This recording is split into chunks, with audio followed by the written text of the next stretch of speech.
जय श्री कृष्ण स्टूडेंट्स, चलिए फिर रेडी हो जाइए नेक्स्ट 10 क्वेश्चंस के लिए। ठीक है, और देखिए करते रहिए प्रैक्टिस। चलिए करते हैं। तो फर्स्ट वाला है हमारे पास थर्मोडायनामिक्स से है। ये सारे क्वेश्चन भेजे हुए हैं, एग्जाम में आए हुए हैं। ठीक है, if the pressure of P system is greater than the P surrounding then.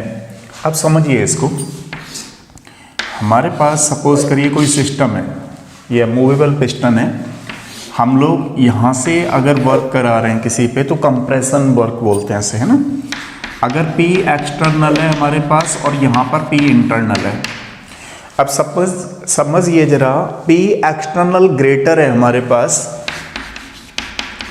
ठीक है, P इंटरनल से, तो वहाँ पे क्या होगा, work done by the system हो रहा है, कंप्रेशन हो रहा है। कंप्रेशन में हम क्या करेंगे, कंप्रेस करेंगे, work done by the system होगा, sorry work done on the system, compression कर रहे हैं। और work done on the system होगा, वो कैसा होगा, पॉजिटिव। कंप्रेशन के केस में work done on the system होगा, हम नीचे दबा रहे हैं किसी चीज को, ऑन द सिस्टम हमेशा कैसा होता है, पॉजिटिव केमिस्ट्री में। अब मान लीजिए इसने थोड़ा सा रिवर्स कर दिया, ये कह रहा है पी सिस्टम का जो है, यानी इसका is greater than the surroundings. तो अगर मान लीजिए P इंटरनल जो है वो ग्रेटर देन है P एक्सटर्नल से, तो ये केस कौन सा है हमारे पास, एक्सपेंशन का। एक्सपेंड कर रही है गैस। अब एक्सपेंशन का केस है तो work done by the system हो रहा है, और work done by the system कैसा होता है, नेगेटिव। ठीक है, तो कौन सा वाला होगा, देखो क्या कह रहा है, work done on the system, नहीं, work done by the system हो रहा है तो पहला गलत है। Work done on the surroundings by the system, ये बिल्कुल सही होगा, सिस्टम के थ्रू हो रहा है, तो कौन सा वाला चला जाएगा, ये वाला। थर्ड वाला इक्वल तो नहीं होगा। फोर्थ वाला क्या है, इंटरनल एनर्जी, ये वाला। तो कौन सा वाला अप्रोप्रिएट आंसर है हमारे पास, work done on the surrounding, surrounding पे वर्क हो रहा है बाय द सिस्टम। ठीक है, ये चीज है। अगला क्वेश्चन देखिए,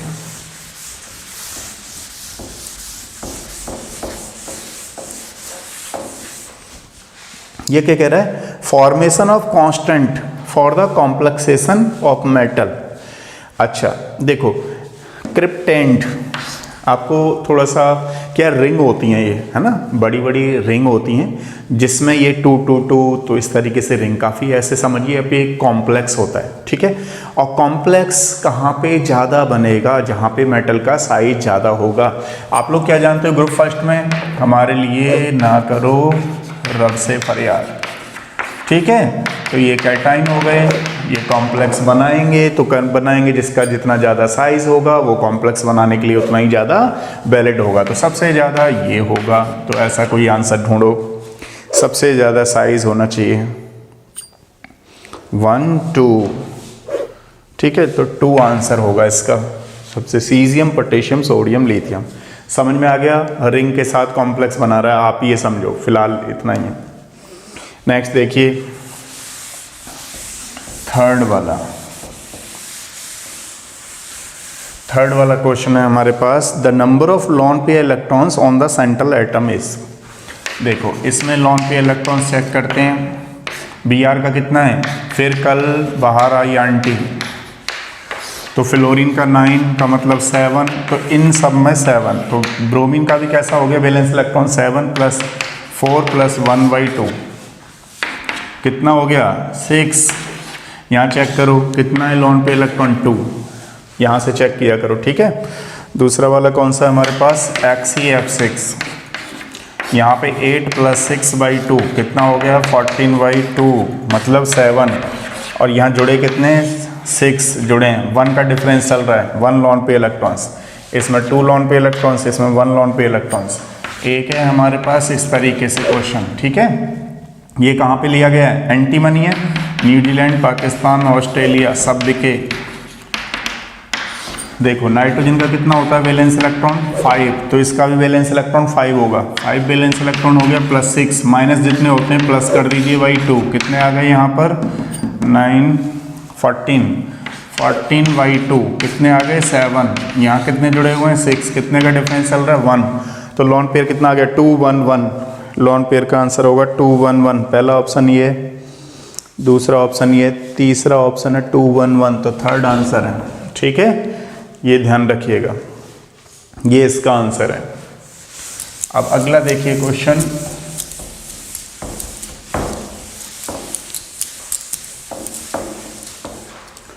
अगला क्वेश्चन है protonated form of ZSM5 catalyze the reaction of ethene with benzene to produce ethyl benzene to convert statement is catalyzed process is।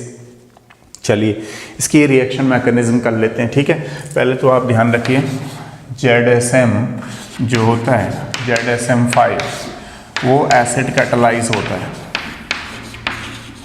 पहली चीज़ आपको ये समझनी ज़रूरी है। ठीक है, अब जैसे मान लीजिए हमारे पास कोई ईथीन है, ईथीन में हमने ZSM डाल दिया। ठीक है, ये प्रोटॉन प्रोवाइड कराएगा क्योंकि प्रोटोनेटेड करेगा तो एसिड कैटलाइज है।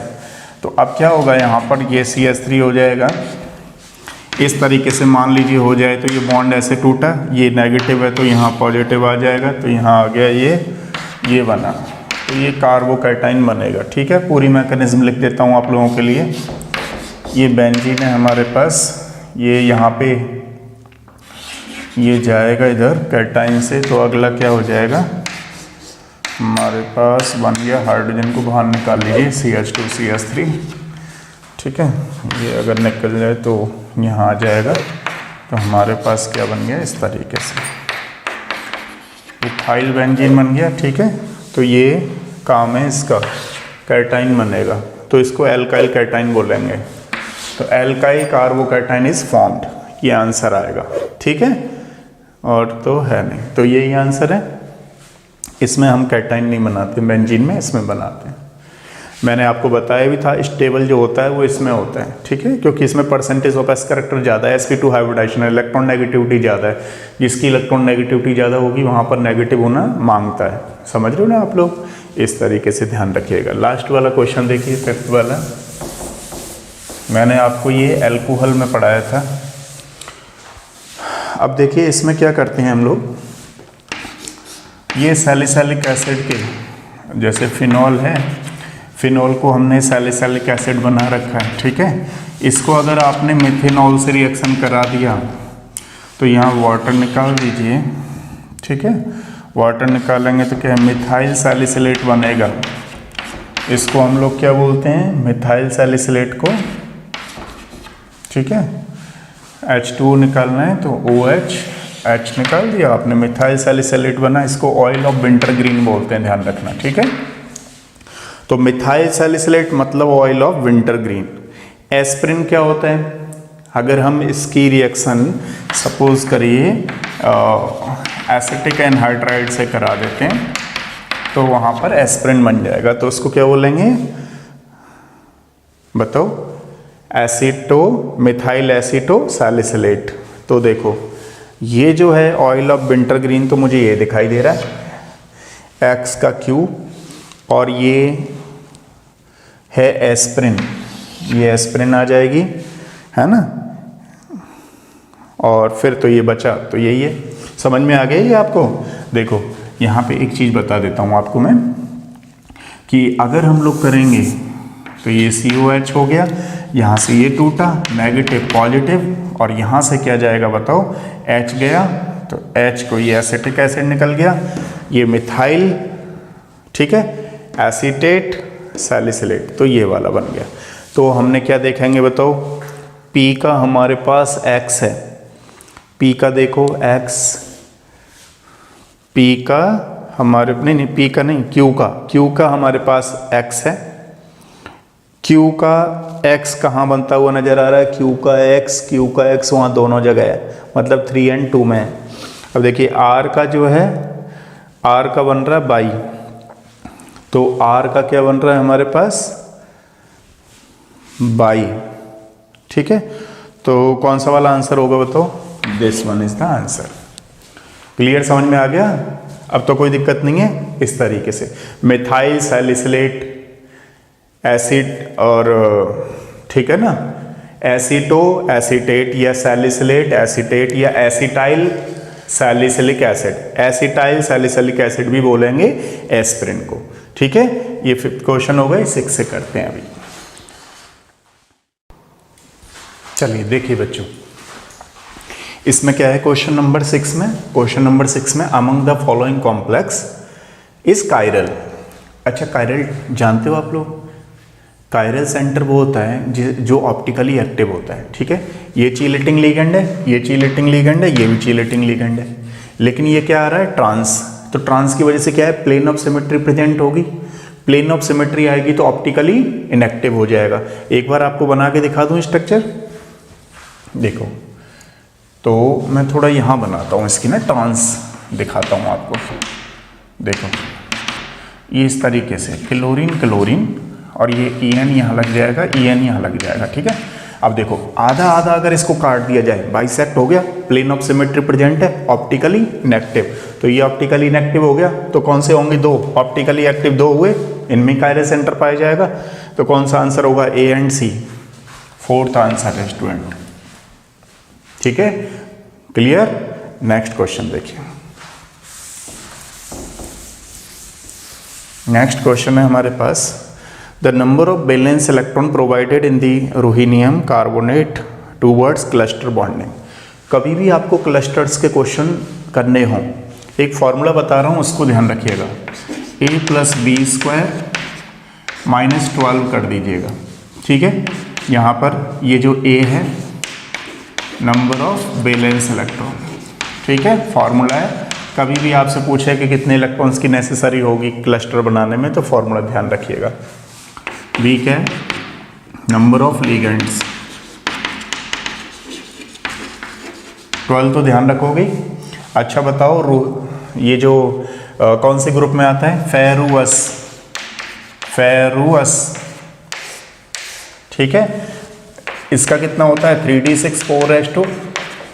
इसका कितना होगा? 4d6 5s2।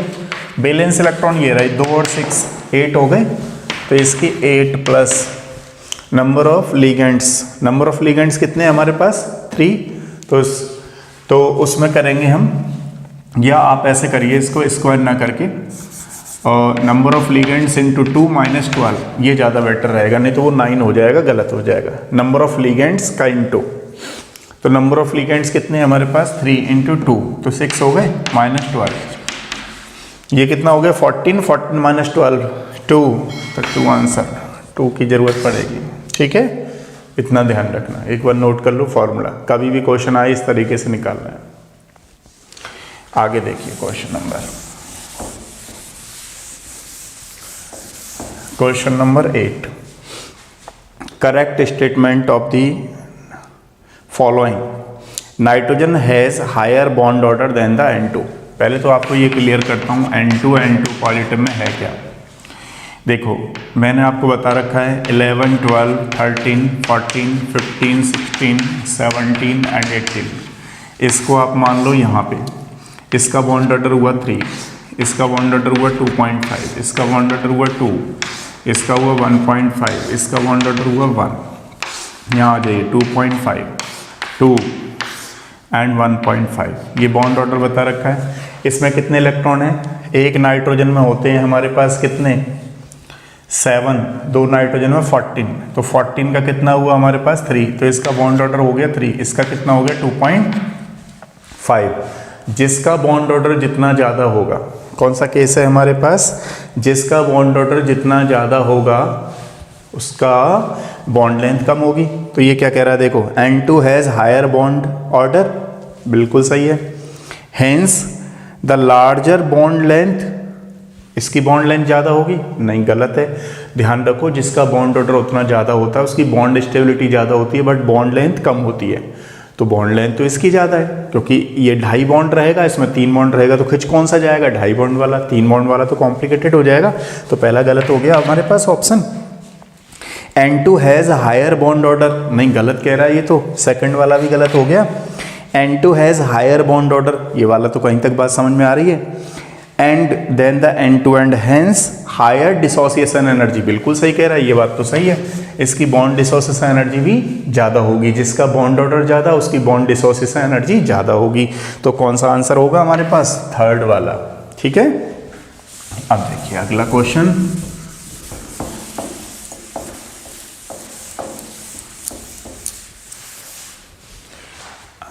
अच्छा ये तो ऑप्शन था उसका, ठीक है, इसको हटा देते हैं।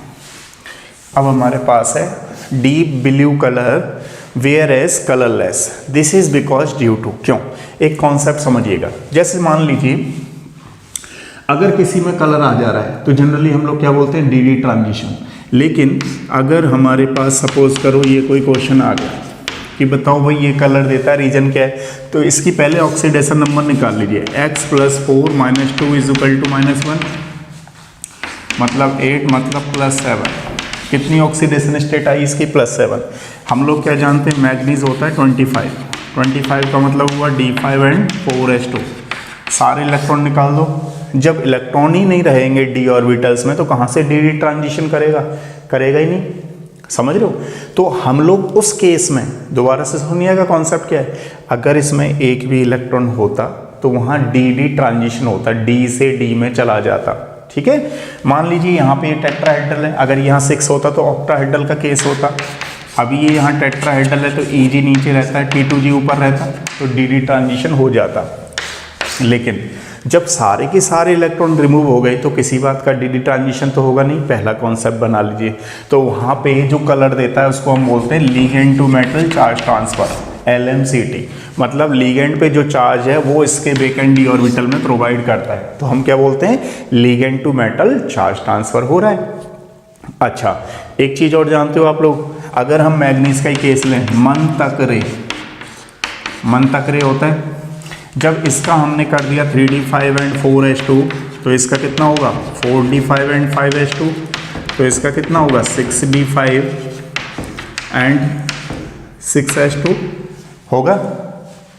डाउन द ग्रुप चलते जाते हैं तो चाहे भले लीगेंड हमारे पास वीक है, दोबारा से सुनिएगा, डाउन द ग्रुप चलने पर चाहे हमारे पास लीगेंड जो है वो वीक है लेकिन वो स्ट्रॉन्ग की तरह काम करने लग जाता है, तो इसके लिए एनर्जी ज़्यादा रिक्वायरमेंट होगी। देखो क्वेश्चन पढ़ा आपने, क्वेश्चन पढ़ो, दिस इज ड्यू टू, ये कलरलेस है, this is due to greater energy is required, तो हम क्या कहेंगे, डी ट्रांजिशन हो रहा है, नहीं, गलत है।